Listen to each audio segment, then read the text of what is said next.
como líder, lo que puedo decir, bueno, lo primero es la responsabilidad de uno mantenerse bien, pero lo más importante es desarrollar un mindset, una mentalidad de aprender. ¿Sí? Entonces, yo pensaba que yo sabía mucho antes. Claro, todos los años de experiencia en las grandes multinacionales, de eso no importa. Hasta que hicieron la última actualización del software y ya. Eso no importa. Eso no importa. Vuelva a empezar. La competencia número 1 es aprenda, ¿sí? Y si mañana tiene que aprender y desarrollar esta nueva destreza, si mañana se sienta en esta mesa y ¿qué? Anote y vaya y busque, escuche un podcast, ¿sí? Yo, por ejemplo, cuando estábamos montando eso, yo decía, pero tiene que haber un podcast de esto. Y entonces por ahí había el SaaS Entrepreneur podcast y escuchaba puras historias de empresarios de software as a service, y las historias eran muy interesantes, grandes aprendizajes de yo pensaba que era por aquí, resultó que era por acá, y me equivoqué en esta hipótesis y lo replanteé de esta manera, ¿sí? Y de cada historia uno aprende, de cada empresario uno aprende una lección, pero lo más importante es eso, aprender a aprender. Aprender es atrapar. Aprender es atrapar conocimiento de alguien más. Comprender es atrapar globalmente un conocimiento. Y emprender es atrapar una oportunidad para siempre. Bienvenidos en Escuchando Ando. Hoy emprenderemos y aprenderemos con... Amigos de Escuchando Ando, soy Sandra Rubio, empresaria digital, agente de cambio, empresaria fintech, apasionada por la creación de ecosistemas financieros incluyentes, desde Colombia para toda Latinoamérica. Mamá, esposa y bueno, mujer, feliz consigo misma viviendo la vida llena de aventuras. Me pueden encontrar en LinkedIn como Sandra Rubio da Costa, en Facebook como Sandra Rubio y en Instagram como Rubio1919. Encantada de estar hoy con Gerson en Escuchando Ando. Escuchandoando.com. ¿Qué hay de nuevo, amigos? Bienvenidos a Escuchando Ando. Nuestro programa de hoy es histórico. Bueno, todos los programas que hacemos son históricos, pero este tiene un toque especial, y es que les tenemos una noticia bomba. Gracias a la alta audiencia que hemos tenido en Escuchando Ando, nos podemos dar ciertos lujos a nombre de nuestros patrocinadores. Y es tal el éxito que hemos acogido a una persona nueva en nuestra nómina. Y esa persona es de España, desde Málaga está acompañándonos a partir de ahora en todos los episodios, Cristina. A Cristina le doy la bienvenida con un abrazo y un besito en la mejilla. Qué bueno que estés con nosotros. A vosotros, muchas gracias, Gerson. César, para mí es un placer llegar a Escuchando Ando. Bienvenida a Escuchando Ando. Cristina nos va a acompañar en todos los programas, además haciendo precisión de las cifras, de las estadísticas y de la información que tal vez no tenemos muy claro, pues ella que tiene acceso directo a la superautopista de la información, pues nos va a hacer todas esas correcciones. ¿No es así, Cris? Así es, Gerson. Vaya, es para mí un honor corresponder a esta oportunidad. Muchas gracias. Perfecto, entonces te vamos a llamar Cris y no Cristina. Como vosotros queráis, para mí está bien. Entonces, con esta nueva integrante del equipo, bienvenidos a un episodio más de Escuchando Ando.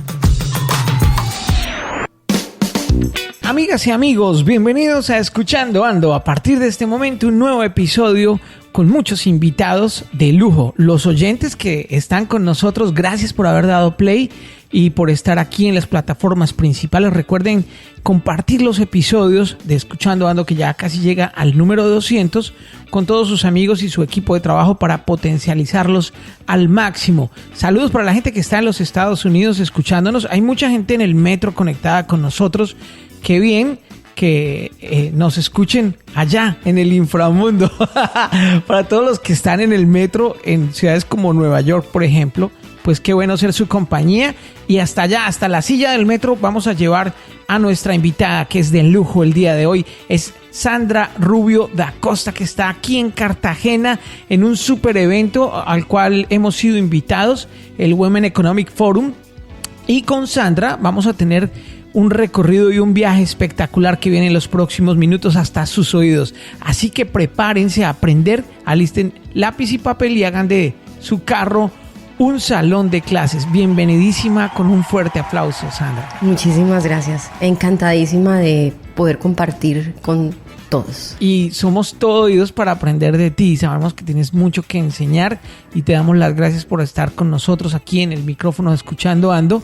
Y de entrada, cuéntame un poco sobre tu vida en los podcasts. No has hecho ninguno, este es tu primer episodio, pero sí has escuchado y has conocido de muchos podcasts, más que todo en inglés, ¿no? A ver, yo soy mamá de 4 hijos, esposa, hija, hermana, amiga, y por ahí mi crisis de los 40, que empezó antes de los 40, me llevó a darme cuenta de que yo había desaparecido, de que había desaparecido entre un rol y otro rol y otro rol, profesional, empresaria.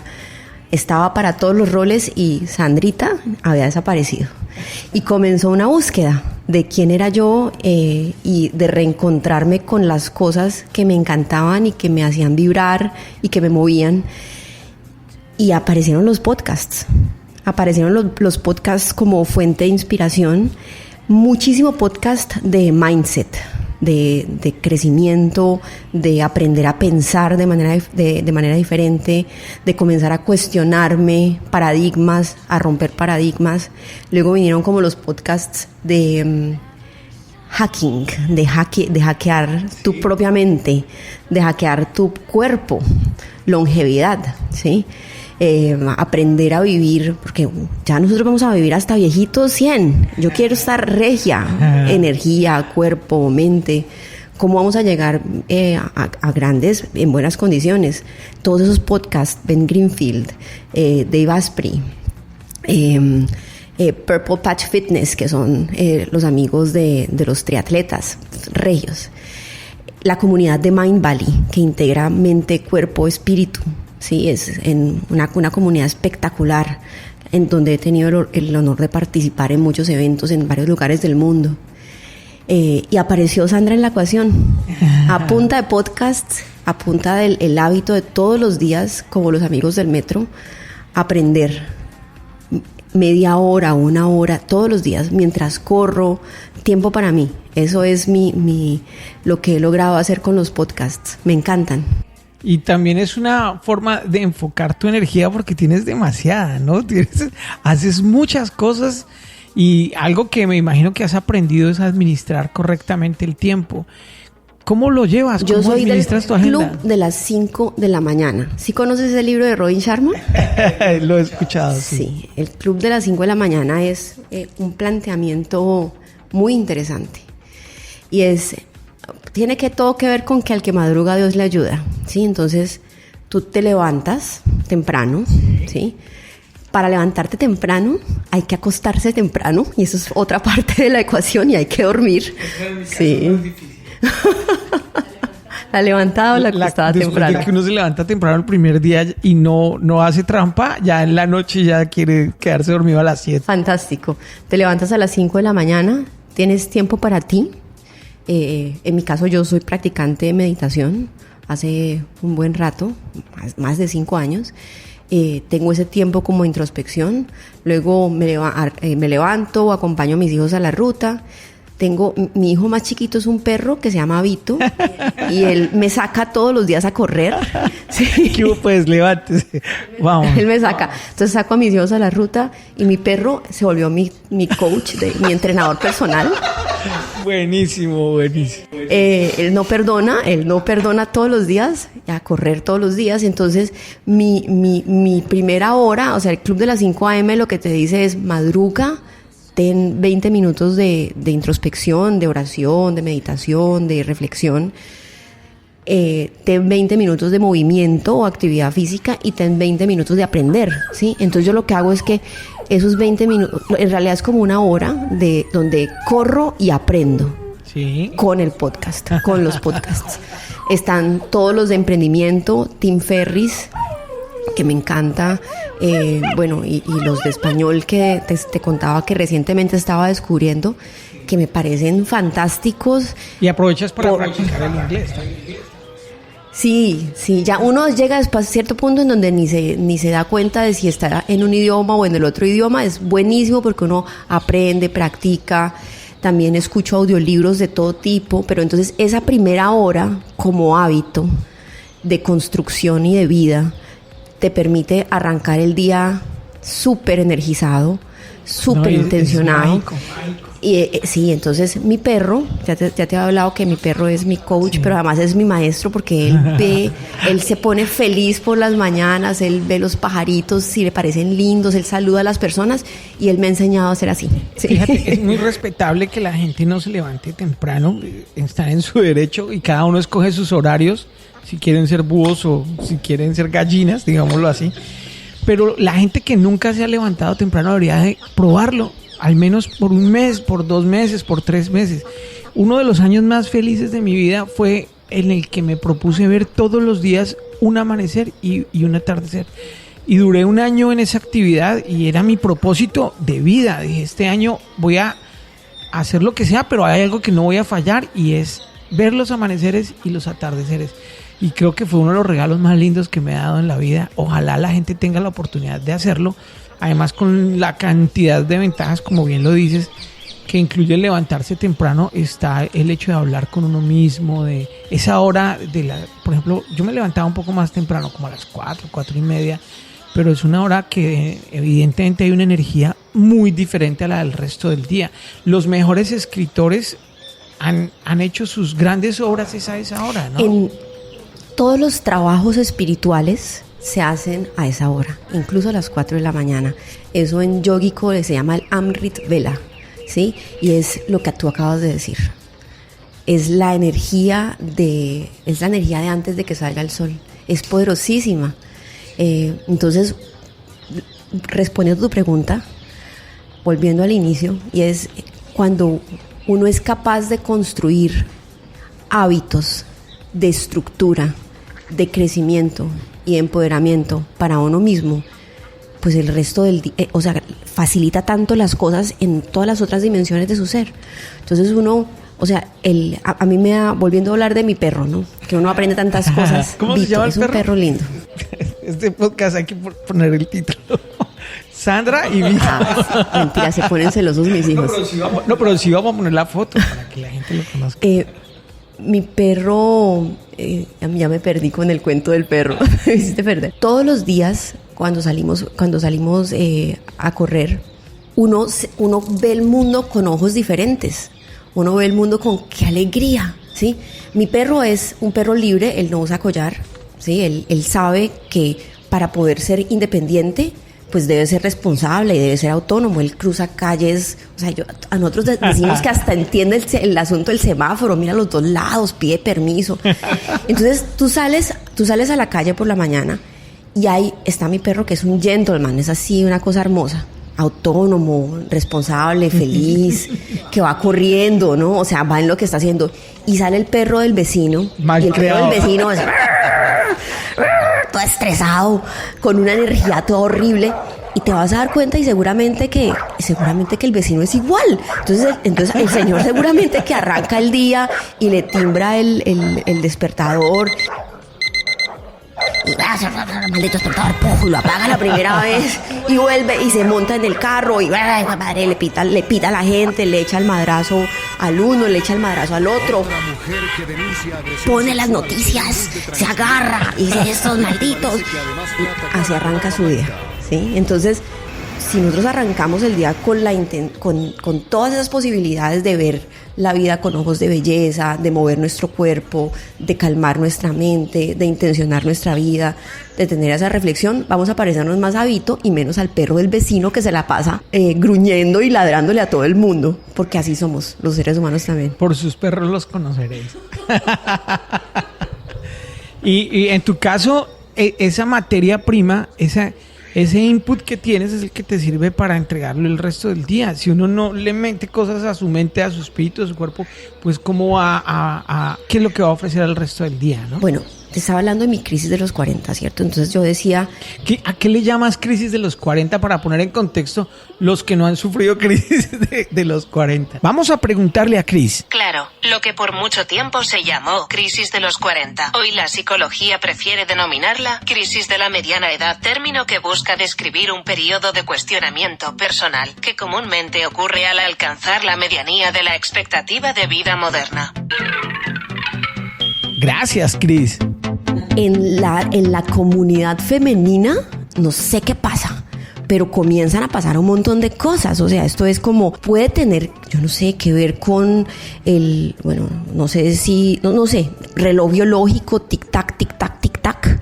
Yo me reproduje desde muy chiquita. Yo tengo mi hijo mayor a los 21, lo tuve a los 21, ya tiene 20, va a cumplir 24. El menor tiene 8 años, o sea, no es porque sea asociado como a un proceso como de, pero a todas las mujeres nos comienza a dar una pensadera y una preguntadera alrededor de antes de los 40, loca. Pero yo creo que tiene que ver con lo que te digo. O sea, las mujeres somos durísimas con nosotras mismas, nos la pasamos como cuestionándonos un montón de cosas, somos hiperperfeccionistas. Y cuando uno llega a esa edad, uno comienza a preguntarse muchas cosas y a movilizarse en función de las respuestas, porque es que las preguntas son poderosísimas. O sea, aprender uno a hacerse preguntas que lo movilicen a uno son poderosísimas. Algunas de las preguntas que yo me hice en ese momento de vida tenían que ver con dónde estaba yo y con quién era yo, ¿sí? Y cómo era que yo había desaparecido en todos los roles de mi vida. Entonces me di un par de años de hacer las cosas que a mí me gustaba hacer cuando era yo misma, leer ciencia ficción como loca, bailar, correr. O sea, ¿sentiste que perdiste algo de tu identidad? Total, siendo mamá, siendo empresaria, siendo profesional, siendo hija, siendo tía, total. O sea, yo ya no existía, yo existía para los demás en función de los otros roles. Entonces, unas de las preguntas me llevaron a esas respuestas y era volver a darme gusto y hacer las cosas que me gustaban, porque y hazle esa pregunta, hagámoselas a los amigos del metro, ¿sí? ¿A ti qué te gusta hacer? Pregúntele a su vecino ahí, el que está... ¿A ti qué te hace feliz? Y la mayoría de las respuestas son respuestas pasivas. Claro. Sí, la respuesta de, no, pues maratonearme La Casa de Papel. Pues yo también me la maratoneo pero no es el tipo de placer, de bienestar, de que tú estás haciendo algo que de verdad te enriquece, es un placer pasivo. Ver a mis hijos felices, a mí también me hace feliz ver a mis hijos felices, pero es que yo también existo y a mí me hace feliz la aventura, a mí me hace feliz aprender. Lo que te digo, a mí me mueve como loca todos los días aprender un tema nuevo. Me gustaba correr, me volví maratonista después de vieja, corrí mi primera maratón a los 43, este año voy para la tercera. Empecé la práctica de artes marciales por llevar a mis hijos. Ya voy para cinturón negro. No, esto es una cosa fantástica. Pero te me estás adelantando. Entonces, preguntas como ¿quién soy y qué me gusta y qué me hace feliz? Y luego hacerlo, ¿sí? O sea, comenzar a descubrir ese camino. Otra pregunta que yo sentía que también era muy importante y era que yo era esa persona familiar, era una, ¿sí? Que yo era esa persona, esa líder empresarial, era otra. Que yo era esa persona que estudiaba, era otra persona. Que yo era la persona, la atleta, era otra persona. Y que todas esas personas como que eran diferentes y no tenían mucho que ver uno con la otra. Entonces la gran pregunta era, ¿cómo se integraban esas personas? Y la respuesta fue alrededor de un propósito. Y entonces comenzar uno a soltar aquello que no corresponda con ese propósito y comenzar a integrar esos aspectos del ser en una única versión más poderosa, más divertida, más aventurera. Es muy divertido. Ha sido como el viaje de la crisis de los 40, que son poderosísimas. Gracias a Dios, con mi esposo, con mi familia, con mi empresa, en mi ciudad, en mi casa, porque hay gente que bota todo para el chorizo. Sí, hay gente que le entra la crisis, le entra la preguntadera y lo que hace es irse. De lo que me siento como más satisfecha y orgullosa es haberlo resuelto de adentro para afuera, como todo tiene que resolverse. Sí, yo personalmente pienso que los problemas no son externos, sino que uno debe resolver, priorizar, estrategizar desde adentro de su ser hacia afuera, ¿sí? E irradiar ese cambio. Y uno afecta su entorno y uno comienza a movilizar otras cosas. Entonces, ese ha sido como el viaje. Esa es la crisis de los 40, Gerson. Que ya va para la crisis de los 50. Sí. un tag ahí. El denominador común de las mujeres latinas, sobre todo, pareciera que fuera que cuando se convierten en madres dan todo su amor y dan todo lo que tienen a sus hijos, pero dejan de llenarse, no dejan casi nada para ellas, al punto que entregan tiempo, vida, energía a los demás para tenerlos felices y para que estén bien, con, digamos, que la excusa de esa es mi felicidad. Pero ¿y cuál es la esencia de ellas? Se termina perdiendo, ¿no? No solo con mujeres, también pasa con hombres. Y eso tiene mucho que ver con lo que estás diciendo. Obviamente, cuando el ser empieza a construirse nuevamente, pues ya lo empiezan a ver con unos ojos diferentes las mismas personas que lo rodean. Suscríbete en tu plataforma favorita para recibir un episodio de Escuchando Ando diario, gratis, en tu celular. Sé parte de Escuchando Ando. Aprovechalo.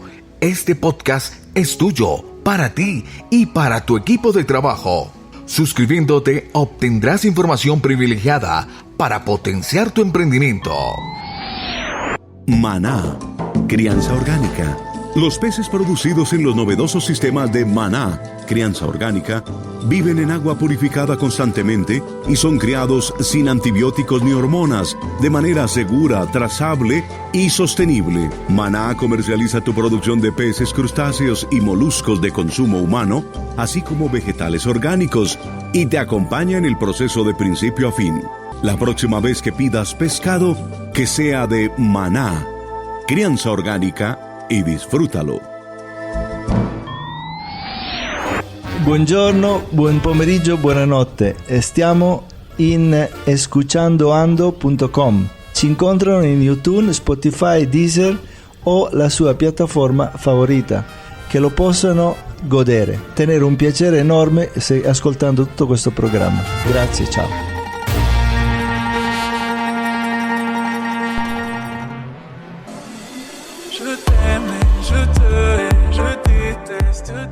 Yo siempre digo que uno no da de lo que no tiene, ¿sí? Y cuando uno queda como ser vacío, uno no puede servir porque está completamente vacío. Tú no puedes dar fe si no tienes fe. Tú no puedes dar salud si no tienes salud. Tú no puedes dar paz si no tienes paz.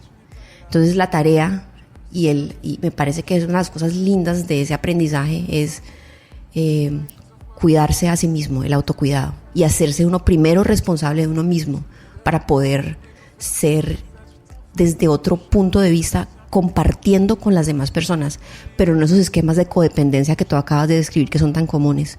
El esquema de donde yo me convierto como mamá en tapete, o me convierto como esposo, como esposa en tapete, y todo para los demás y nada para mí. Eso es pierde. Ganar es construir tu bienestar y dar desde ese bienestar y hacerte responsable de ti mismo primero. Y a nivel empresarial pasa lo mismo. Una empresa que no permita que sus colaboradores crezcan, estudien, no vale la pena. Al igual, un colaborador que no tenga la intención de superarse, de escalar posiciones, de aprender más, definitivamente es una persona que no va a aportar mucho más a las empresas, ¿no? Un ser humano en todas sus dimensiones, en todas sus facetas. Si la persona lo hace por cumplir el horario, por la hora nalga, de llego a las 8 y me voy a las 5, pues eso es lo que va a haber.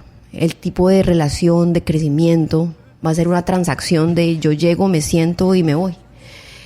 Cuando uno va como desarrollándose en este camino que te estoy planteando, comienza a descubrir y a conectarse, a establecer como otro tipo de conexiones con su equipo de trabajo, con su entorno, ¿sí? De que son relaciones no como, nuevamente, no como la del papá con el hijo, donde yo te dejo la vida y ya me quedo vacío para que tú sigas adelante, pero me refiero como en el entorno laboral, como el jefe que es el que todo lo tiene que resolver, el que todo lo tiene que hacer, el que todas las decisiones las tiene que tomar, el que tiene que poner todos los puntos, todas las comas, las últimas palabras, el que tiene que definir todo porque la gente no puede pensar, ¿sí? Porque la gente no puede pensar, porque es que lo único que piensa es el líder, y así no puede ser. O bueno, así puede ser, pero es mejor que no sea así, es mejor que qué lindo es cuando uno en un entorno, en una mesa, alrededor de un proyecto, todos vemos diferente, todos vemos cada uno con el ojo de mercadeo, el ojo de lo que el cliente quiere ver, el ojo de, y eso técnicamente cómo se hace, el ojo y bueno, y cuál es el performance de esto. Y con todas estas visiones complementarias construimos algo que es mucho más que la suma de las partes. En la era industrial decían, aquí no se le paga por pensar, sino por hacer.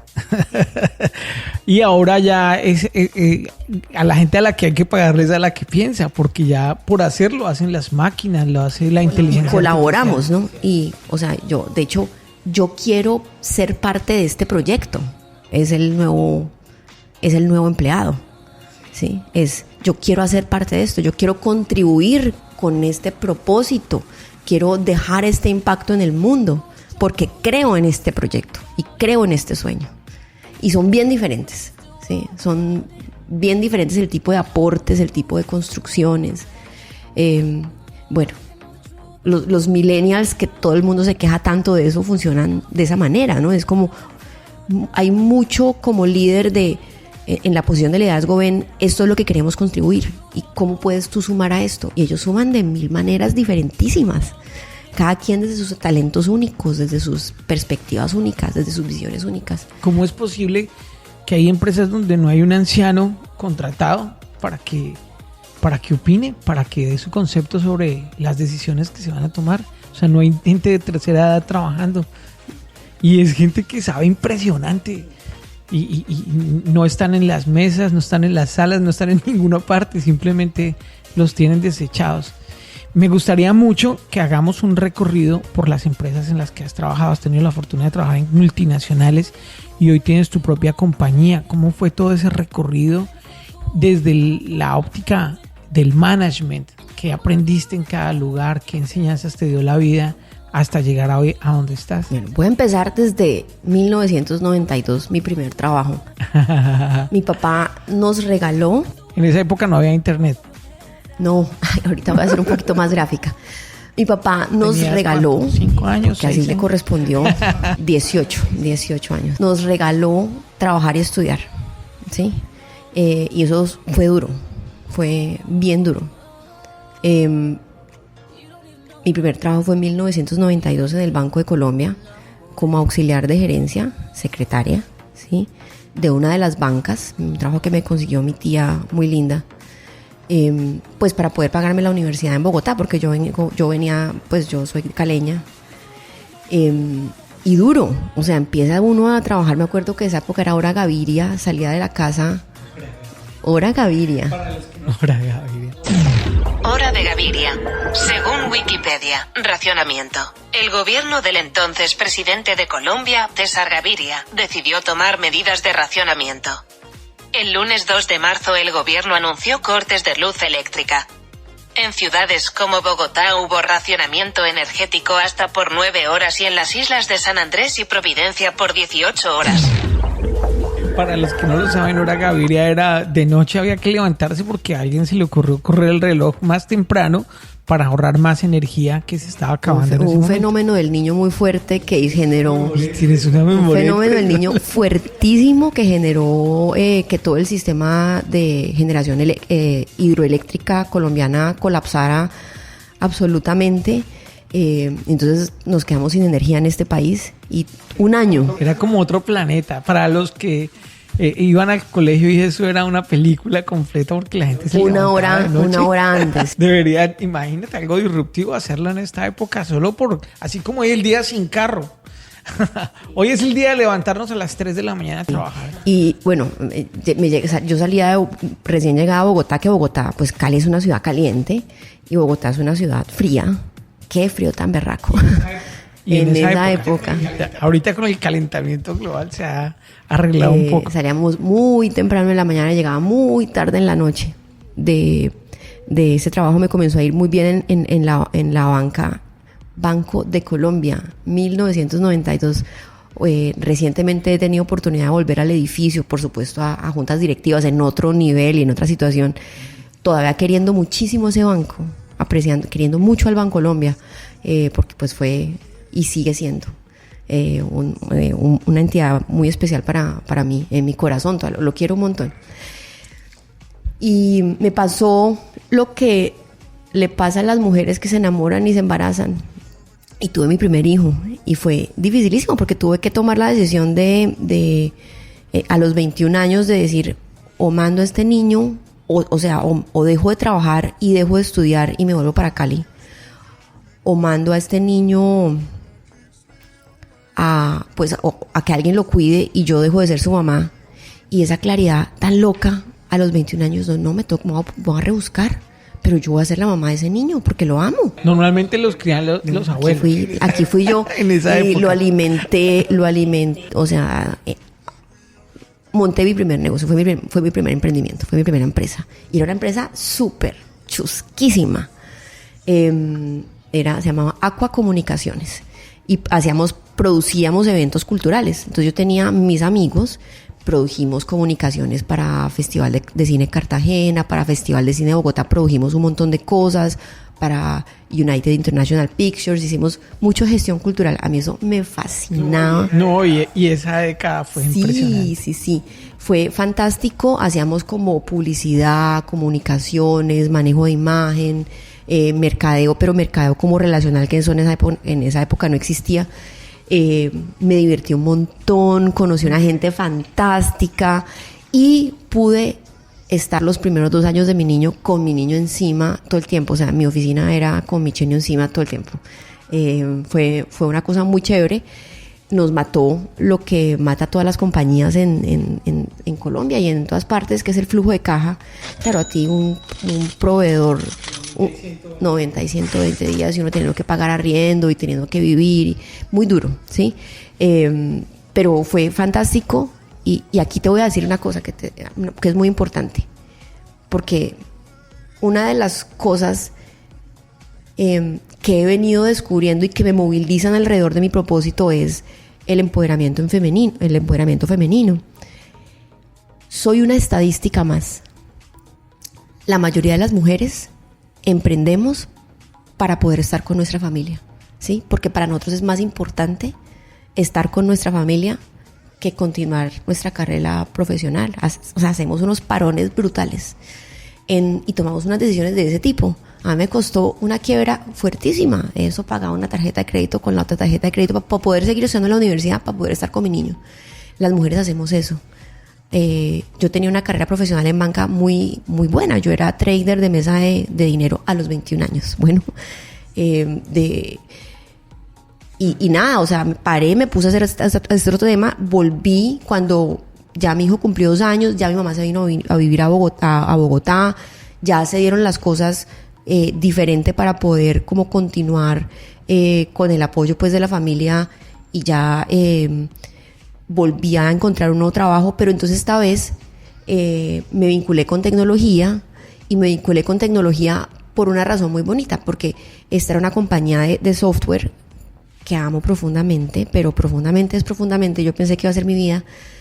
Se llama Heinsohn, sí, es una compañía de tecnología colombiana berraquísima, y entré a trabajar a esa compañía porque yo sabía para qué servía lo que ellos hacían, sí, ellos hacían tecnología para mesas de dinero, y como yo trabajaba en mesas de dinero y yo siempre he sido creativa y me gusta como entender los para qué es, y me contrataron en esa compañía, y ahí comenzó un proceso de tecnología, ¿sí? Y de tecnología por esa razón, porque yo sabía para qué servía la tecnología. esa fue la razón de la persona que era pues la socia mayoritaria de la compañía, que en ese momento era la presidenta de la compañía, Luz Marina Aragón, a quien es mi mentora, mi inspiración de toda la vida. En esa compañía conocí a mi esposo, al que es mi esposo, Mauricio, que era el de los genios, un andino brillante, así era un tipo, qué tipo tan inteligente, por supuesto. A mí siempre los hombres, lo más sexy que tiene un ser humano es la mente, ¿o no, Gerson? Sapiosexualidad, hay que buscar ese episodio. Sapiosexualidad. Ah, sí, lo tenemos. Según Psicoadapta, sapiosexual es el término que, aunque no reconocido por la RAE, se utiliza para designar a aquellas personas que consideran a la inteligencia como el principal factor en la atracción sexual. Lo más sexy que tiene un ser humano es su mente. Sí, todavía me parece muy sexy su mente hoy. Ahí conocí a mi esposo, nos casamos y estuve varios años en esa compañía con un ir y un volver. Estuve en la industria de tecnología multinacional, primero en Xerox, que es una super compañía. Ya no es tan exitosa, pero Xerox fue el que se inventó las ventanas. Claro, pudo haber sido más grande que Apple y más grande que Microsoft. Tuvo épocas en que era igual de grande que IBM. Era IBM, Xerox, a ver quién vendía más global y en Colombia. Una compañía berraquísima. De hecho, fue la cuna del mouse, por ejemplo. El mouse, la ventana, la tecnología de Windows fue desarrollada en los laboratorios de Xerox. La tecnología de las ventanas. La máquina del tiempo.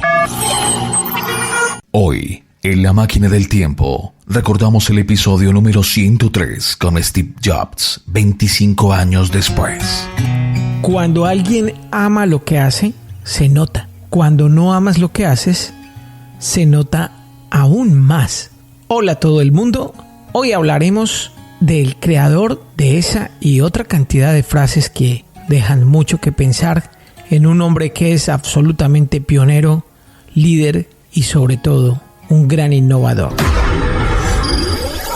La máquina del tiempo. ¿Te gusta este episodio? Compártelo en tus redes sociales, con tus amigos y equipo de trabajo. Encuéntranos en Facebook e Instagram como Escuchando Ando.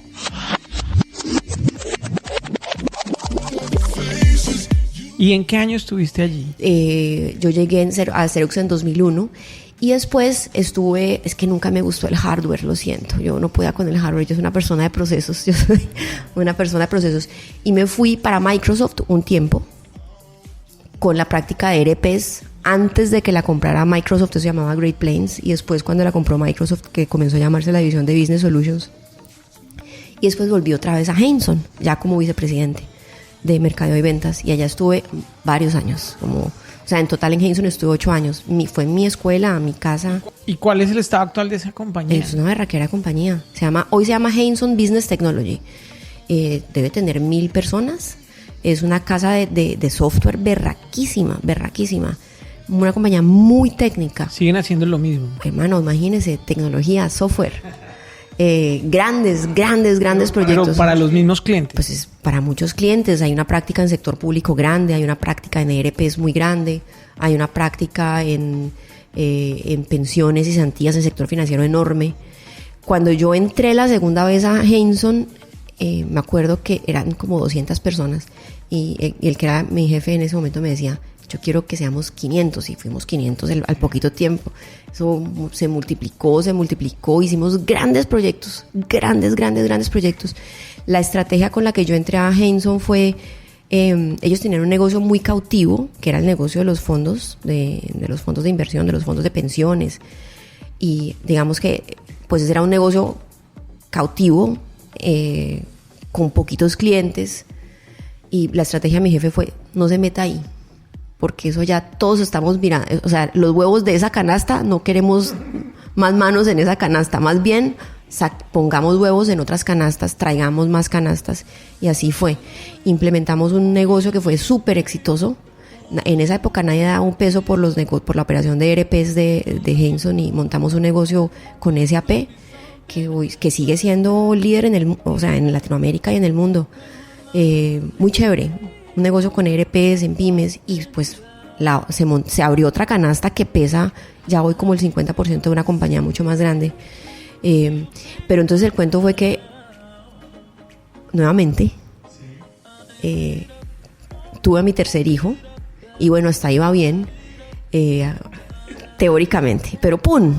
Quedé embarazada de mi cuarto hijo, y no, pues imagínese, uno con 2 niños chiquitos, o sea, en general 4 hijos y 2 niños chiquitos seguidos, pero con ese nivel de responsabilidad, esto era un trabajo, una cultura de 7x24x365 muy fuerte. Y el motor todo mi embarazo, sí. Y la verdad es que mi tercer hijo es una cuquera, divino, ese muchachito a mí se me olvidó mi marido, se me olvidaron los otros hijos grandes cuando nació este niño, yo era enloquecida. Y pues claro, para estar con él, pues esto era vaya donde mi mamá venga, donde mi mamá lo alimente, aliméntelo, esté para el chiquito. Pero eso no estaba bien, era solo trabajar y Lorenzo. Y pum, llega Lucas. Y yo quedo embarazada de Lucas, y yo, miércoles, esto no es posible. Y entonces, sí, es bien especial. Entonces, la pregunta, ¿sí? Poderosa, como motor de cambio. Entonces yo no sabía qué iba a hacer, yo sabía que no podía, yo sabía que en esa configuración no podía seguir. ¿Sí? Eso así no funcionaba. Entonces el único recurso que yo tuve fue en un cuadernito. Una actualización. Escribir quién debe ser, ¿sí? Y ahí apareció IMIX. ¿Sí? Ahí apareció la nueva compañía. Allá apareció IMIX. Que en principio IMIX, por eso te digo que las mujeres tomamos decisiones de emprendimiento para poder estar con nuestra familia, ¿sí? Yo no te lo digo desde la victimez, te lo digo desde que soy una cifra, desde que soy una estadística, ¿sí? La señora se pone a vender arepas, la señora hace empanadas, para poder estar para su familia. Es que no te tengo la cifra, pero la vamos a buscar. ¿Cuál es el porcentaje de mujeres que no están empleadas, pero que son autoempresarias, que son autoemprendedoras y que sacan adelante la familia? Uy, tiempo de llamar a He-Man. No te preocupes, Sandra. Aquí estamos para resolver todas tus inquietudes.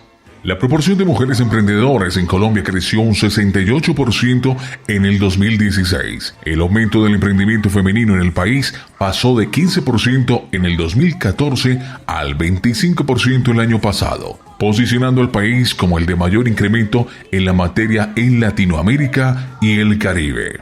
Y recuerden, amiguitos, si te caes por tus problemas, levántate por tus sueños. Hasta la próxima. Gracias, Iván, como siempre tan oportuno. Todo este tema de la banca Grameen y de la banca de las mujeres y todo este proceso de microfinanzas es: tome a las mujeres cabeza de familia, présteles 300,000 pesos a esa señora, y esa señora saca adelante 7 muchachitos universitarios con su trabajo, pero eso tiene muchas cosas que son negativas. Entonces, bueno, ahora vuelvo a eso. Montamos IMIX de esta manera, con el apoyo de mi familia, mi hermano, y otro socio, sin tener una visión más allá de lo que yo venía haciendo y que yo sabía hacer. Y es el mismo negocio que yo venía haciendo muchos años en empresas de tecnología. Esto se hace así porque así lo aprendí en Microsoft, porque así lo aprendí en Henson, porque así lo aprendí en Xerox. Repetir una fórmula, ¿sí? Así es este negocio. Pero muy visceral lo que dices, porque muchas ideas maravillosas se han dado. Sí, evidentemente las personas, los clientes las necesitan, pero el que más necesita es el que creó la idea. O sea, muchas veces salen no no solo porque solucionan algo a los clientes finales, sino porque la persona que las crea tiene una necesidad enorme de encontrar algo para cambiar de estado. Cuando tú vives desde el propósito, eso sucede de una manera diferente, desde un lugar diferente, ¿sí? Que a eso voy a llegar. Poderosísimo lo que nos dices. Sí, entonces cuando uno se mueve por la necesidad, uno se rebusca para resolver la necesidad. Bueno, mi rebusque fue ese. Y fue un buen rebusque, ¿sí? Porque, pues, o sea, el respaldo de mi familia siempre fue fantástico. Mi hermano es un empresario berraquísimo a quien admiro profundamente. Mi esposo estaba trabajando, se salió de la banca para trabajar con mi hermano. Mi esposo, como te digo, es el super genio que me conocí en Henson. Y él siempre se fue a trabajar con mi hermano con la visión de que él quería montar su empresa de tecnología. Y pues resultamos haciéndola por cortesía de Lucas. Entonces yo digo que ese fue el pan debajo del brazo que trajo ese niño. Sí. Ese fue el pan debajo del brazo que trajo ese niño. Y comencé primero con una proyección de un plan de negocio muy sencillo, que era como replicar lo que yo venía haciendo. Buscamos un producto internacional que estaba de moda en ese momento, oil and gas, hidrocarburos. Pues estamos hablando de 2011, 2012. Eso era el boom, había plata, había una necesidad muy clara. ¿Y yo qué hice? Pues repetir lo que ya sabía hacer. Al año siguiente, mi hermano y mi esposo se ponen de acuerdo en que nos traigamos todo el outsourcing de esa gran empresa que tiene mi hermano, que manejaba mi esposo. Y nos trajimos un montón de gente para esa compañía. Y entonces esto ya no era ni siquiera lo que yo quería hacer, ni lo que yo no sabía hacer, sino lo que él tampoco quería. Entonces resultamos haciendo una cosa muy confusa. O sea, teníamos una empresa exitosa, berraca, grande, que trabajaba al 3000, pero nos faltaba la visión. Nos faltaba nuestra propia visión y nos faltaba nuestro propósito. Y bueno, nos iba muy bien y la gente nos admiraba y teníamos un montón de empleados y hacíamos lo que estábamos haciendo. Y yo siempre digo que entonces aquí sí viene el otro emprendimiento, porque la primera versión de IMIX fue una versión que le faltaba ese propósito y en realidad no pusimos el cuero. Yo no sé si uno tiene que poner el cuero siempre que hace una empresa, pero por la manera como la construimos fue muy con esos benefactores que eran mi hermano y el otro socio, que también pues son grandes empresarios berraquísimos, muy exitosos. Pero el mundo cambia y lo que uno ve en los titulares, el petróleo se bajó de 110 a 35, ¿sí? Pronto los clientes para el piso. Las inversiones internacionales que comenzaron a llegar a Colombia se materializaron en la compañía de nuestros socios y cambiaron y se tomaron decisiones radicalmente diferentes y nos quedamos solos. En IMIX se quedó solo. O sea, perdió como los negocios grandes que tenía, como lo que hacía antes. Y fue muy especial porque en ese momento, cuando comenzó a pasar todo esto, era, bueno, vamos a buscar nuestra visión, ¿sí? Y comenzamos a encontrar nuestra visión y nuestro propósito. Entonces, IMIX, ¿qué hace hoy? IMIX pivoteó completamente su negocio de hacer una operación de consultoría y una operación como de servicios transaccionales. Pero haciendo un paréntesis, pareciera que esa crisis del petróleo fue una de las cosas que mejor le pudo haber pasado a la humanidad, porque ahí empezó un desarrollo impresionante de muchas empresas como la tuya, que empezaron a pivotear y a buscar soluciones en otras bandas, sobre todo en el tema tecnológico. Querido Gerson, hemos utilizado la palabra crisis en el contexto de oportunidad y en el contexto de regeneración y en el contexto de construir algo nuevo varias veces en esta conversación. Así es. Las crisis son movilizadoras. En ese momento, todo lo que veníamos haciendo, modelo de negocio, que era modelo de negocio de yo te vendo, te cobro una licencia y te pongo un batallón de gente para hacerte un proyecto que te entrego en un año, ¿sí? Año y medio, 2 años. Que así se hacían los negocios antes. Estaba pero cantadísimo que eso iba a cambiar, ¿sí? Y porque eso era software as a service, la gran revolución del cloud computing, ¿sí? Y entonces por todas partes, tú te ibas al ecosistema de Microsoft, que siempre hemos estado en ese ecosistema de Microsoft, y en el ecosistema de Microsoft ya no era así, o sea, ya no era que tú te ganabas tanto por ciento por vender las licencias upfront, te cambiaba por completo el flujo de caja, porque el cliente ya no quería ver eso de esa manera. El cliente no quería que tú le cotizaras un proyecto de software que te ibas a demorar 2 años en hacer, ¿sí? Y págueme antes y yo monetizo primero. No, ya el mundo cambia, los paradigmas cambian. Y comenzamos a hacer esa transformación hacia plataforma como servicio, software como servicio. Y en ese proceso comenzamos otra vez, concatenamos con la anterior crisis, y es la crisis de nosotros en IMIX teníamos unas fortalezas. ¿Te acuerdas que yo te decía que yo era una persona aquí con este rol, la otra acá? Entonces nosotros teníamos un departamento de consultoría, un área de gerencia de proyectos, una gente que hacía, unos consultores que montaban, implementaban procesos, unos consultores que hacían desarrollo, un equipo de desarrollo, un equipo de monitoreo, de infraestructura, un equipo de mercadeo, y cada quien en el modelo anterior de negocio facturaba por hacer lo que sabía hacer, ¿sí? Y la libreta, el librito de transformación digital, porque además seguimos un librito de transformación digital de empresa tecnológica. El capítulo 1 es el mundo cambió, que es el que te acabo de decir, el mundo cambió. El cliente ya no se va a esperar 2 años a que tú le entregues un proyecto pagándote 50% como anticipo. Esto ya no es así, ¿sí? Cuando uno antes hacía un proyecto, porque así era, uno decía, primero usted me pone la infraestructura, los servidores se demoran 60 días en llegar, ¿sí? Entonces yo voy y le instalo, me demoro 1 semana instalándole. Después voy y arranco, eso se llamaba cascada, ¿sí?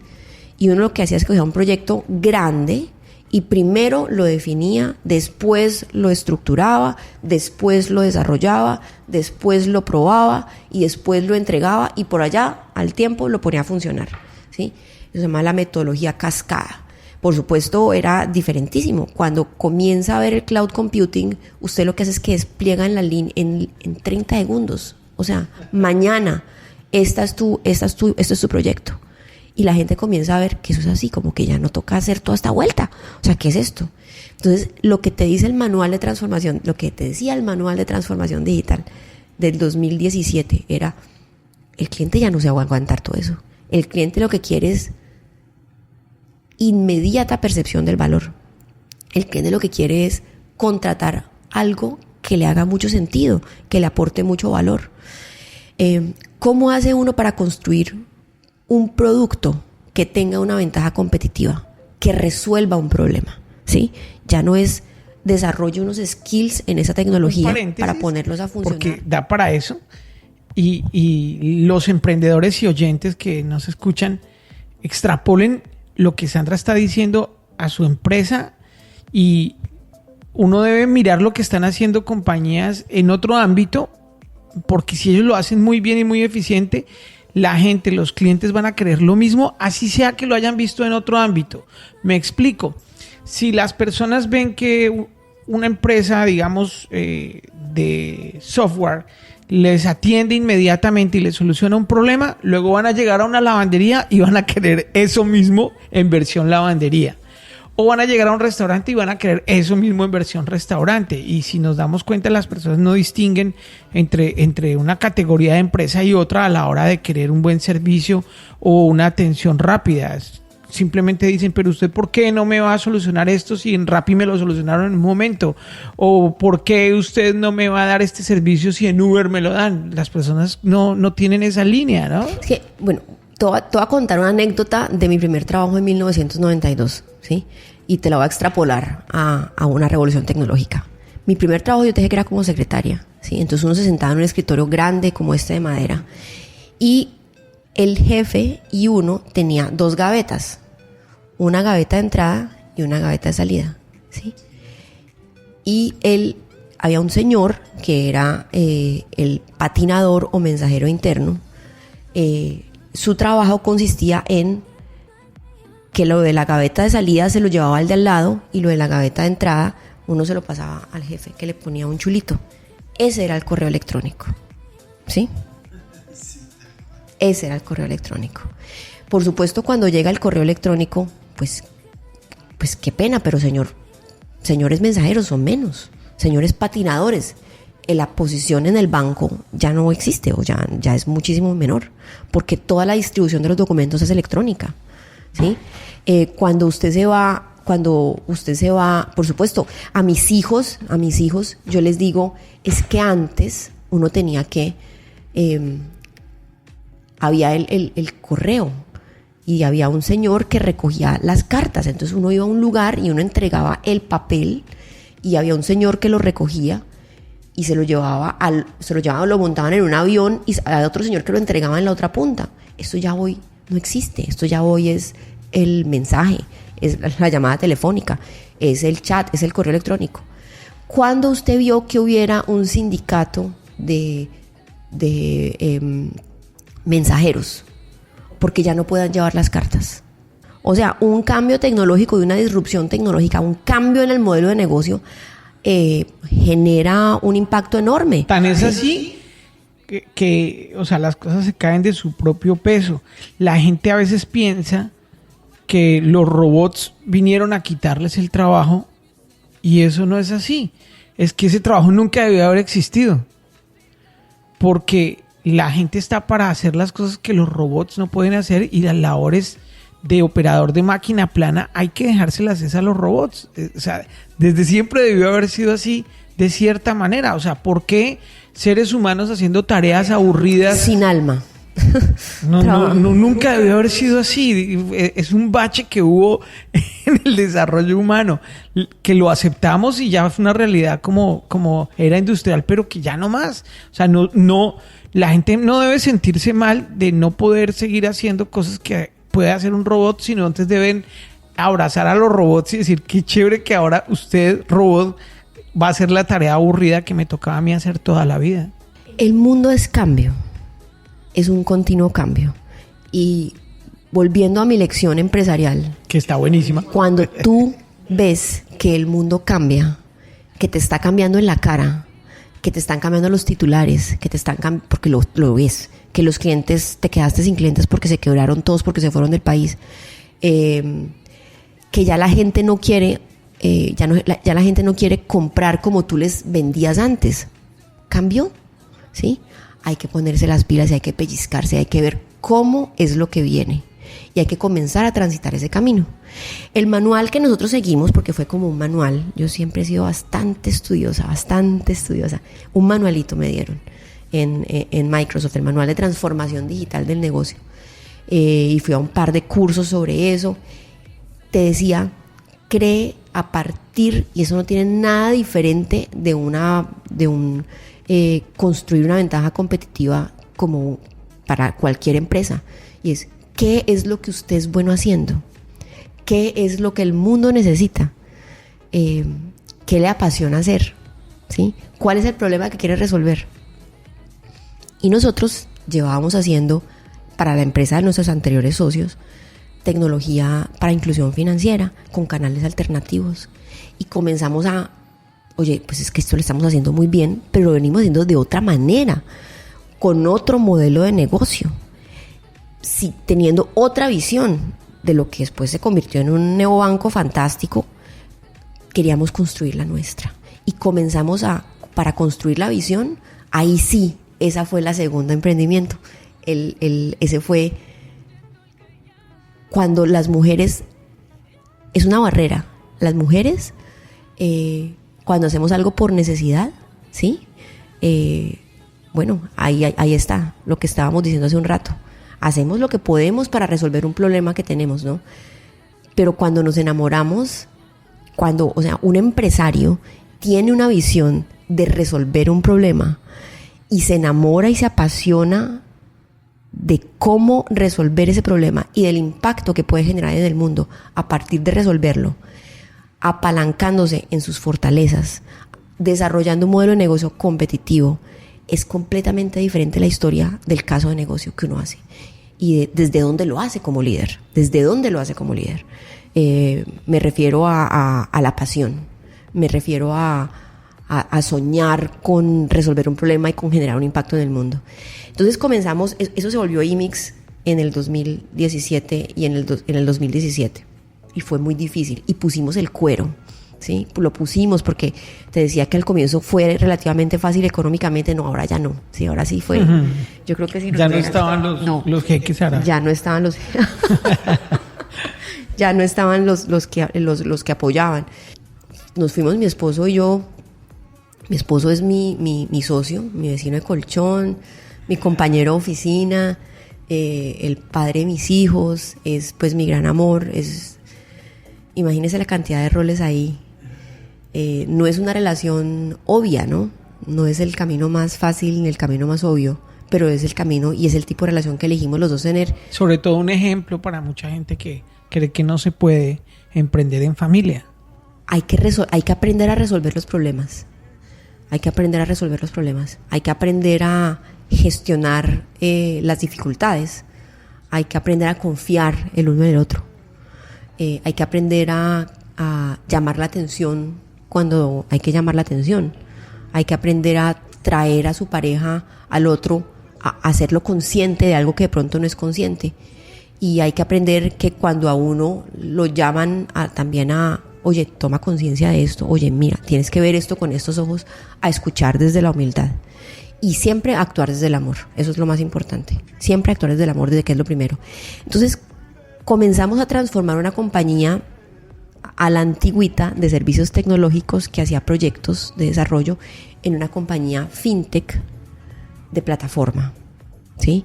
Y comenzamos a construir lo que necesitaba el mercado y a construir lo que necesitaba el mercado escuchando la problemática de todos los actores, ¿sí? Y es que las entidades financieras, la gente, nosotros tenemos una plataforma que hace corresponsales digitales y te voy a decir lo que hacemos, ¿sí? Tú, me anticipo, es como si te hubieras parado en un restaurante, en la mitad del restaurante, y pudieras escoger y decir, ¿dónde me hago a trabajar? Ya sé, en la caja. Y te fuiste para la caja. Me refiero a que ustedes están en la zona justo donde está el punto crítico, que es el manejo del recurso, ¿no? El mundo está cambiando a pasos agigantados, pero a pasos agigantados. O sea, ya el restaurante no es como lo imaginamos. Total, ¿sí? Y a pasos agigantados es que una de las cosas que en 100 años va a ser totalmente diferente es el dinero. ¿Qué es el dinero? Entonces, en ese caso, volviéndome a anticipar, tuviste la visión de decir, ya no me voy a ir para la caja porque la caja ya no existe o no va a existir. Ahora el método de pago va a ser diferente. Pero es bastante más profundo. Yo me puedo poner muy profunda, demasiado profunda a ratos, pero el dinero no es el acto de pagar, ¿sí? El dinero, en últimas, es cómo se transfiere valor en una economía, ¿sí? Entonces, el dinero puede tener tiene mucho que ver, y en este momento, y ahí es donde nosotros estamos, hay una gran tendencia a que exista un proceso de convergencia y un proceso de transformación de lo que es la compra o la transferencia de valor con el momento del pago. Entonces, el sistema financiero, los bancos, las tarjetas de crédito, los datáfonos, todos están pensados a que uno va y uno tiene lo que uno va a hacer, uno vive la vida y va a hacer lo que va a hacer, y que después hay un momento que es el momento del pago, ¿sí? Y entonces uno ahí saca el instrumento y ahí lo utiliza, ¿sí? Lo transfiere. Pero si tú te das cuenta, todo ese proceso es un proceso evolutivo completamente y cada vez más digital, y siempre las convergencias entre la compra y el pago cada vez van a ser más y más y más integradas, y cada vez van a ser más y más profundas, porque hoy 90% de los pagos de las personas son en efectivo. 90% de los pagos de las personas. En Latinoamérica, en el mundo, 75%. Por supuesto, si te vas a Europa. Pero es cuestión de minutos. En minutos va a cambiar. Está cambiando, pero no creas, o sea, a nosotros nos venden, que eso es de las cosas bonitas que hemos aprendido, es que a nosotros nos venden que nosotros como que vamos detrás de los gringos y que vamos detrás de los europeos. Y en realidad es que es diferente, ¿sí? Porque ellos allá si tú vas a Europa, en general no necesitas mucho el efectivo porque tú con tarjeta lo puedes hacer casi todo. Lo raro es el efectivo. Si vas a comprar cualquier cosa que cueste más de $300. No, en incluso efectivo, casi todo lo puedes hacer con tarjeta, pero porque todo el mundo tiene cuenta. Mucha gente tiene cuenta. Acá es diferente. Pero acá no solo Colombia que sea el malo bicho raro, no, es el planeta, sino que a nosotros nos enseñaron a que tenemos que mirar hacia allá y que simplemente vamos detrás, ¿sí? 20, 30, 50 años. Cuando como empresarios, ¿sí? Cuando como personas, cuando como líderes, nos enseñan a que eso fue de muchas maneras lo que yo te estoy diciendo que nos pasó, ¿no? Y es que nosotros veníamos de replicar la fórmula del proveedor de servicios tecnológicos para decir, espérate, vamos a hacer otra cosa y vamos a resolver un problema que tenga este país, un problema que tenga esta economía. Y el problema lo estábamos viendo en inclusión financiera, en la creación de ecosistemas financieros que sean incluyentes, que estén al servicio de las personas. Entonces, el señor, un día en la vida de un agricultor, un día en la vida de una persona que viva en la periferia urbana, pues el tipo tiene que coger un bus para ir a pagar la cuota y a veces le sale más caro y se demora más porque tiene que dejar, o sea, tiene que salirse de la finca para pagar 5,000 pesos de un bus para ir a arriesgarse, dejando la finca sola para devolverse para pagar 200,000 pesos, vale 20,000 pesos del transporte y se echa toda la mañana para pagar 200,000 pesos de la cuota, ¿sí? Del microcrédito, si es que le dan crédito, ¿sí? En general, la inclusión financiera, que ha sido una de las banderas hermosas de este país, hoy somos el país con mejor estrategia de inclusión financiera en el mundo. La inclusión financiera como motor de cambio, como estrategia para ayudarle a las personas a salir adelante económicamente. Es fundamental, ¿sí? Hablábamos hace un rato de la señora que salía de la banca, de los modelos de bancas de mujeres de Grameen, en donde le dan 300,000 pesos a la señora y saca adelante a sus 7 hijos profesionales, ¿sí? Creer en la gente de escasos recursos. Darles oportunidades. Que incluso para alguien que tiene mucho, si le prestan 300,000 ni los valora, pero alguien que no tiene nada, darle esa pequeña gran oportunidad. Eso se llama inclusión. Una semilla enorme. Es una semilla. Pero no solo es crédito, es ahorro, es que pueda hacer los pagos, es que pueda meterse dentro de lo que para nosotros es normal, ¿sí? No tener que cargar con un fajo enorme de billetes, ¿sí? Para hacer los pagos que tiene que hacer. ¿Cómo le manda la prima? ¿Cómo le manda el hijo la plata? Entonces todas las personas tenemos unas necesidades financieras y en Colombia y en Latinoamérica, que no es como Estados Unidos ni es como Europa, es como es acá, ¿sí? Ese problema de cómo resolvemos o cómo le damos las oportunidades a las personas para que tengan una vida más digna, para que puedan tener acceso de que si hay un terremoto, que la casa no queden desprotegidos, porque quedan con una mano adelante y otra mano atrás, y eso es normal para todos, pero para uno no, porque uno sí tiene un seguro, ¿sí? Entonces, ¿cómo hacemos para que las personas que tienen menos recursos tengan acceso a servicios financieros para que tengan una vida digna? Eso se llama inclusión financiera. Entonces nos enamoramos nosotros de la posibilidad de llevar a esos ecosistemas de la base de la pirámide productos y servicios incluyentes. La banca tradicionalmente o la revolución fintech, que es lo que nos dicen los amigos del norte, ¿sí? Es con tarjeta, ¿sí? Pero si uno voltea y mira a África y uno voltea y mira a Asia, es en producto digital. Ellos nunca pasaron por tarjeta. Ellos no tenían cuenta y después lo resolvieron por el celular. Y ahí viene el dinero electrónico. Y es muy interesante porque en vez de mirar para arriba, tú comienzas a mirar para los lados. Y en vez de mirar para arriba para resolver el problema, para entender cómo lo tienes que resolver, tú miras cuál es el problema, ¿sí? Y esa es la generación de empresarios que está viviendo hoy en Colombia. En ese orden de ideas, el boom de tarjetas de plásticos que hubo en países como Estados Unidos nunca se va a vivir en Colombia, simplemente porque nos saltamos esa onda. Pues llegamos a muy poquito. Es que los pagos con tarjeta de crédito, con tarjeta, son como el 3% de las personas. ¿Es cierto que en lugares como la India están pagando a través de WhatsApp? En China, sí, y QR. En todas partes. O sea, la plataforma, el salto es a digital. ¿sí? El salto es que no pasa inclusive no pasa a veces ni por bancos, ¿sí? Y ahí es donde vamos a las criptomonedas y a las billeteras electrónicas de África, ¿sí? Y el problema se resuelve simplemente de otra manera, por empresarios locales que lo ven una oportunidad y que ven cómo lo desarrollan.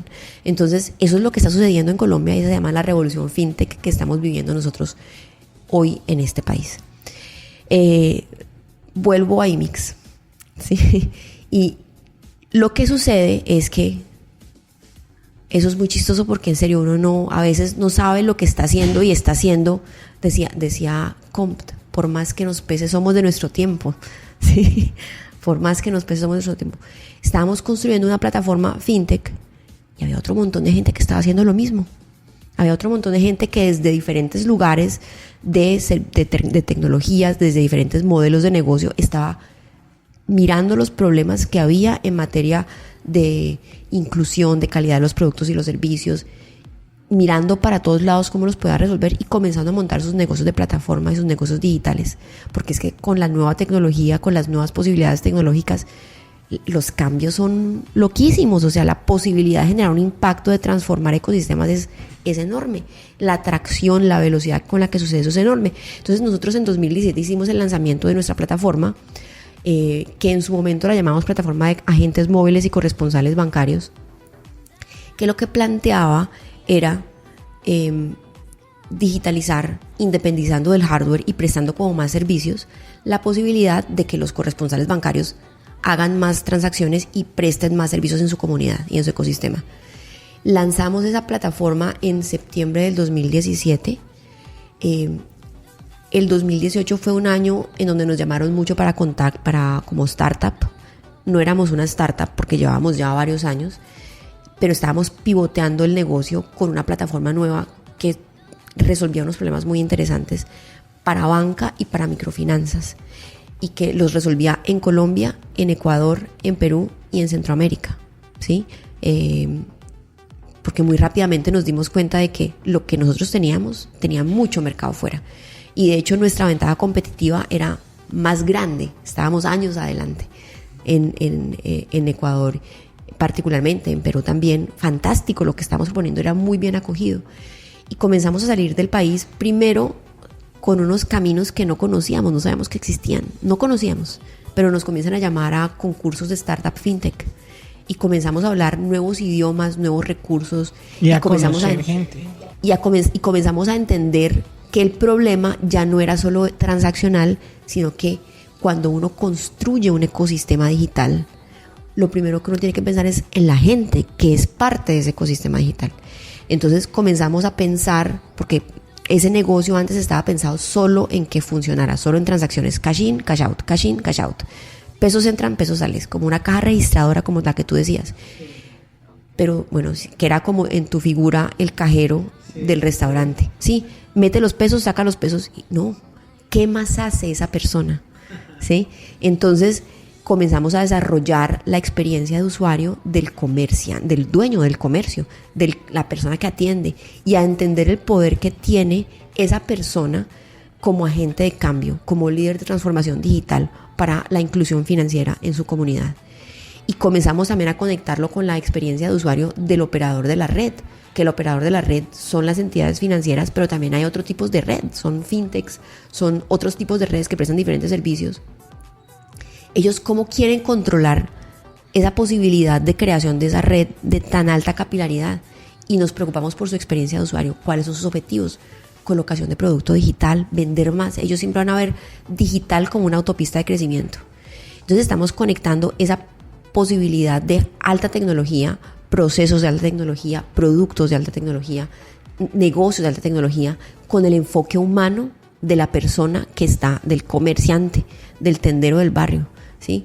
Que tiene esa interacción con las personas de su barrio, de su vereda, de su comunidad, para potenciarlos, para que lleven esa inclusión financiera y puedan ser agentes de colocación de ese producto digital en sus ecosistemas y en sus comunidades. ¿Cuál es el caso más exitoso, uno que nos quieras compartir aplicando esta visión? De la plataforma que nosotros tenemos, lo que ha sido más interesante es la transformación digital de los de lo que se llama la vinculación o el onboarding, ¿sí? Entonces los procesos que antes se hacían a pie, a mano, en un formulario, todos los automatizamos para que se puedan vender, crear, hacer contratos electrónicos de producto y servicio financiero de manera completamente desmaterializada en diferentes ecosistemas, en Colombia, en Perú, en Ecuador. Un ejemplo con nombre y apellido que tengas, de una empresa que lo esté haciendo, un producto como tal. Hay una empresa colombiana que nos sentimos muy orgullosos de apoyar porque nos encanta.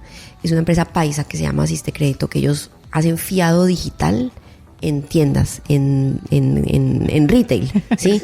Fían ropa, sí. Sí. Es fantástico, fantástico. Ellos atienden y es una empresa berraquísima, buenísima, súper digital, y nos sentimos muy orgullosos de poder apoyarlos en el crecimiento de su red de comercios. Tú llegas a un almacén y dices, me quiero llevar esto fiado, y se hace una originación de producto digital y se hacen 3 millones de créditos de como 120,000 pesos promedio, de menos de 30 días, casi la mayor cantidad de los créditos. Pues o sea, por ejemplo, el sistema de las centrales de riesgo es el número 1 en incluir financieramente. Son los que dan créditos a los que no tienen crédito. ¿Sí? La señora que no tiene para pagar los útiles del chino va a un comercio afiliado a esa red y se lleva y vuelve y los paga porque es que es el único que le presta y cuida y valora ese crédito. ¿Sí? Puede claro. que tenga una obligación no tan buena con la casa, pero si yo puedo resolver el problema de los útiles de mi hijo, pues yo lo hago. O sea, son unos negocios muy interesantes y muy bellos que cambian radicalmente la manera como, o sea, ya no es vaya al banco, ríndale pleitesía, 7 fotocopias y en 45 días le decimos que no, sino así, en esa convergencia, lo que te decía, entre la compra y el pago, ¿sí?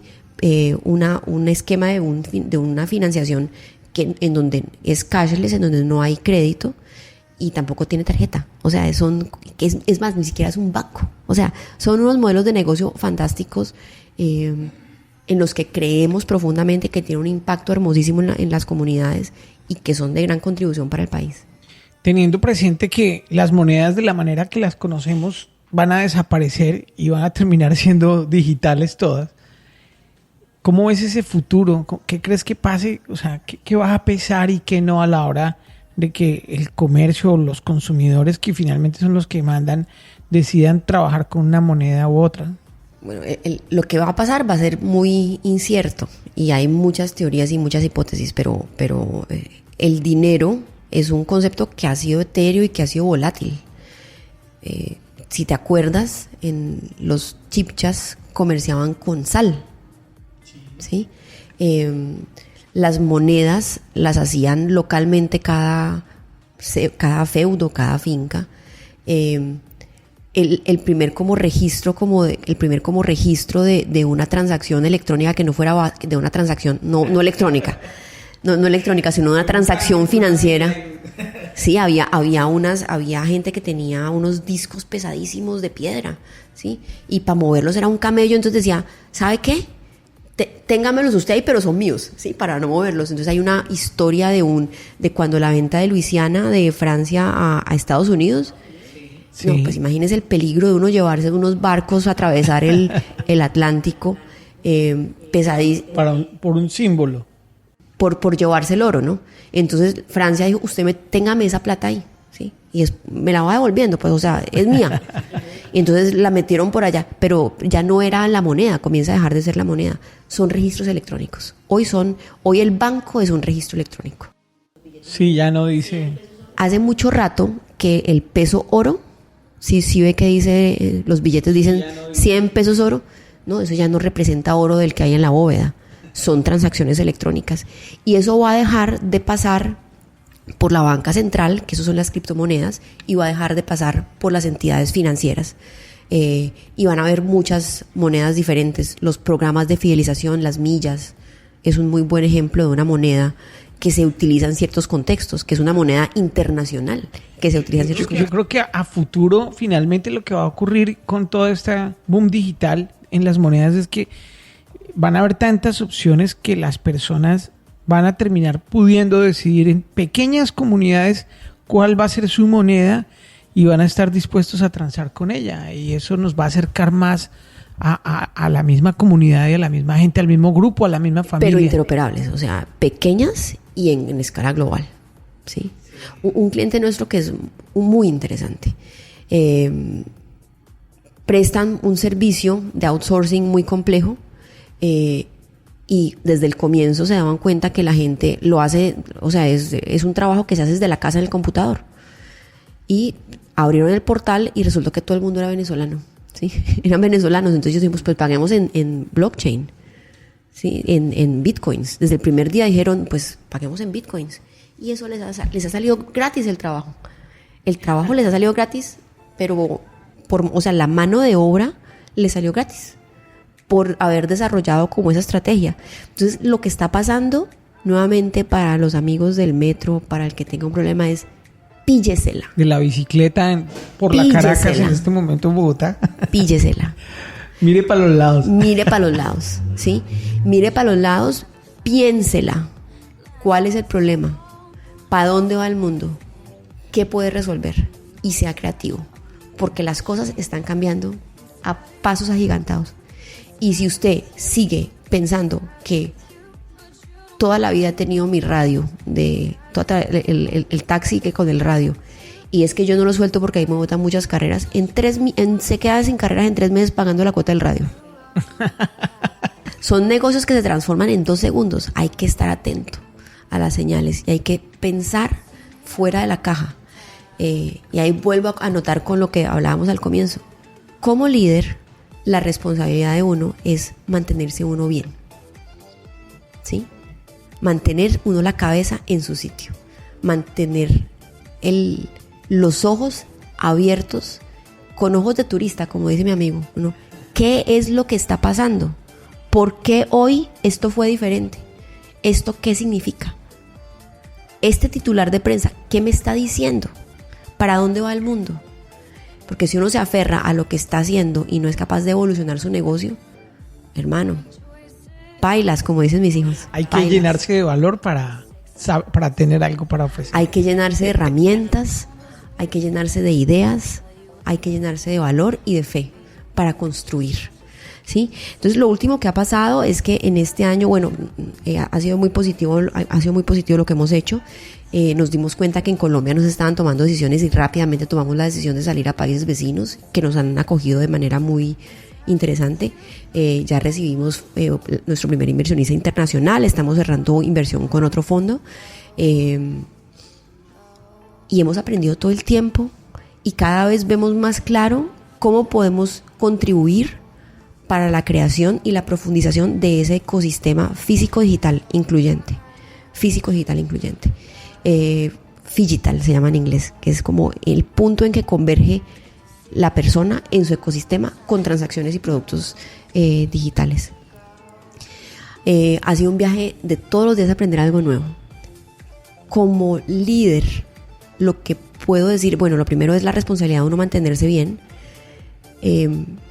pero lo más importante es desarrollar un mindset, una mentalidad de aprender. Entonces, yo pensaba que yo sabía mucho antes. Claro, todos los años de experiencia en las grandes multinacionales, de eso no importa. Hasta que hicieron la última actualización del software y ya. Eso no importa. Vuelva a empezar. La competencia número 1 es aprenda, ¿sí? Y si mañana tiene que aprender y desarrollar esta nueva destreza, si mañana se sienta en esta mesa y anote y vaya y busque, escuche un podcast, ¿sí? Yo, por ejemplo, cuando estábamos montando eso, yo decía, pero tiene que haber un podcast de esto. Y entonces por ahí había el SaaS Entrepreneur podcast y escuchaba puras historias de empresarios de software as a service. Y las historias eran muy interesantes, grandes aprendizajes yo pensaba que era por aquí, resultó que era por acá, y me equivoqué en esta hipótesis y lo replanteé de esta manera, ¿sí? Y de cada historia uno aprende, de cada empresario uno aprende una lección, pero lo más importante es eso, aprender a aprender. Fíjate que la meta de nosotros es como ver el podcast como una gran pintura hecha a punta de rompecabezas, de pequeñas piezas. Esta pieza va a tener un lugar especial ahí. Pues aprender a aprender como la principal herramienta del líder y del empresario. Sandra, muchas gracias por tu generosidad y tu tiempo. No es fácil que en Cartagena le den a uno todo este tiempo para hablar, más cuando viene en familia. Y de verdad, muchísimas gracias por tu generosidad. Hemos aprendido, hemos disfrutado, y este es un episodio más con Sandra Rubio, su primer podcast, directora ejecutiva de IMIX Consulting. Muchas gracias. A ti, Gerson, un gusto. Llegaste hasta el final. Entonces te gustó. Ahora puedes decir, escuchando ando. Comparte este episodio y descarga más en escuchandoando.com o en tu plataforma favorita. Hasta la próxima. El anterior episodio fue una presentación de Maná, crianza orgánica. Los peces producidos en los novedosos sistemas de Maná, crianza orgánica, viven en agua purificada constantemente y son criados sin antibióticos ni hormonas, de manera segura, trazable y sostenible. Maná comercializa tu producción de peces, crustáceos y moluscos de consumo humano, así como vegetales orgánicos, y te acompaña en el proceso de principio a fin. La próxima vez que pidas pescado, que sea de Maná, crianza orgánica, y disfrútalo. Y ahora que ya has disfrutado de las buenas nuevas, no te quedes con esto para ti solo. Suscríbete a nuestro canal escuchandoando.com. Es gratis y comparte con la mayor cantidad de personas en el mundo esta información positiva, esta experiencia inspiradora. Recuerda que estamos en todas las plataformas digitales. Comparte.